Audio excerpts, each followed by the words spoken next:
Alright, we are recording.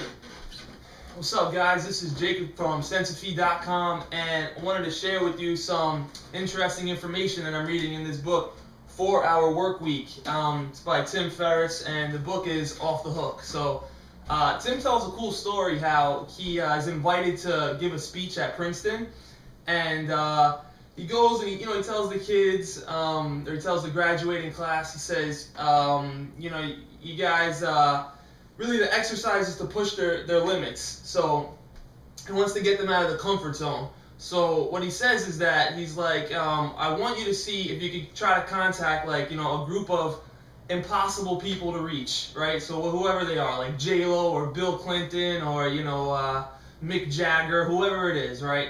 So he gives, he says, anybody who could do this, I'm going to provide you with a round-trip ticket anywhere in the world, right? So, the challenge goes on, and 0 people are able to contact anybody who's, seemingly impossible to reach. So Tim's a little disappointed, and Tim is like, that's shockingly strange. Like, he's like, I kind of do this on a full-time basis. That's how I live my life. So time goes on, and the next year, about a year later, Princeton says, hey, Tim, can you come back and you give a speech again? And Tim says, yeah, sure, I'll come. And so he gives the same speech again, 2nd year in a row. And the only difference the second time is that he tells the precautionary tale of the first time, and he says, hey, listen, I gave the same speech the first time, and basically nobody did it. And he's like, the underlying reason was that people were coming up with this, this is too hard. They were making up excuses. They didn't think it could be done, basically, right? So, second time around, I think it was the first time it was 20 people who participated. The second time it was 17. So first time 0 people actually were able to get any results. This time 6 out of 17 people were able to do it. Well, what was the difference? The difference that he says is that he told the tale of being unrealistic is sometimes easier than being realistic.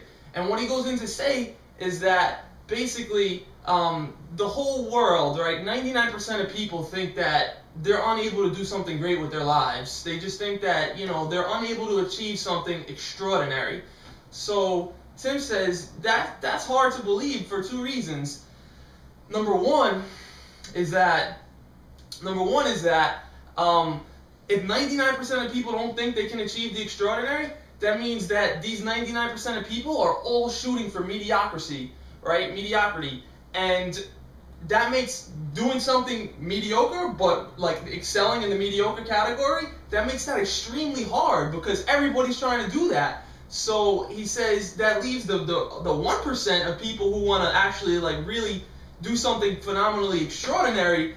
That really makes it much easier because not a lot of people are trying to do that. And he says, and when you have that goal of doing something extraordinary, he's like, not only is it easier because nobody else is really trying to do it, or the percentage of people are not trying to do it, but also that you have this boost of adrenaline. You have what it takes. If this is your dream, you're not going to give it up. If your dream is to help millions of people, you're going to fight for that dream. But if your dream is, to make $50,000 a year, who cares about what the hell is that going to do for you? So what he says, and this really resonates with me, is he says, I'm prepared to do battle for a dream that is worth dreaming. So that really hit me in the heart. And so I wanted to the reason that I'm making this video is I thought that there would be something valuable in just kind of telling you how I've applied this to my life in the last week since I've read the book, or since I'm reading the book. And basically, I'm working on Sensify, and I'm coming up with a way to create a section on my site, or a section on Sensify, where I can post other work besides work that I've created. So in other words, I create work and I love sharing it with you guys. I love what's going on here. And at the same time, when I'm not creating work, I'm still engaging in other people's work. And some of that work is freaking, amazing. So I want to share that amazingness with you guys also. Sometimes it takes, some time to make a video and an article and read a book. And I think that there's more value that I can kind of give to you guys without always creating something around it, but just sharing it. So the point is that I'm trying to think, what's the best way I can integrate a new section into this site without really taking the spotlight off of the work that I'm creating in Sensify, but at the same time giving you guys, something awesome to look at in between posts. And I'm like, what should I do? And one thing Tim says is, like, when he's trying to figure something out, he goes to somebody who's done this before, right? He doesn't look on the internet for information. He doesn't, do this or that. He tries to contact somebody who has done what he's looking to do. Bomb, cool. So I'm just kind of sitting there, and I'm thinking about it. I'm waiting a couple days. And there's one particular site that I follow for building Sensify as far as just ideas, and really I built this all by myself with the exception of a good friend helping me for like an hour or two. So I'm always out there looking, and there's one guy I particularly follow. I've never contacted the guy, I have no idea who the guy is, I just see him on his site. If you're interested, his name is Pat Flynn from Smart Passive Income. He's great for building sites or just getting an idea of how to develop a community or a site. So I'm like, you know what? I'm going to shoot Pat an email, and I'm going to tell him I appreciate what he's done, and I'm going to see if he has any advice, right? So I do that, and I'm like, all right, I shot Pat an email. All right. About 2 hours later, I'm like, you know what? I'm like, why stop at Pat? Why only Pat? Why not reach out to the rest of the people out there who could help? So I'm like, all right, cool.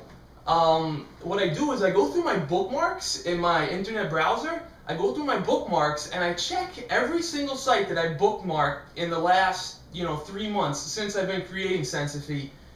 And I go to the contact page, and it ended up being like 6 people, right? These are like 6 of the top bloggers in the world who blog about how to create blogs, and I end up shooting an email to all 6 of these people. Basically, it was the email to Pat, but I just kind of modified it enough that it was appropriate for them.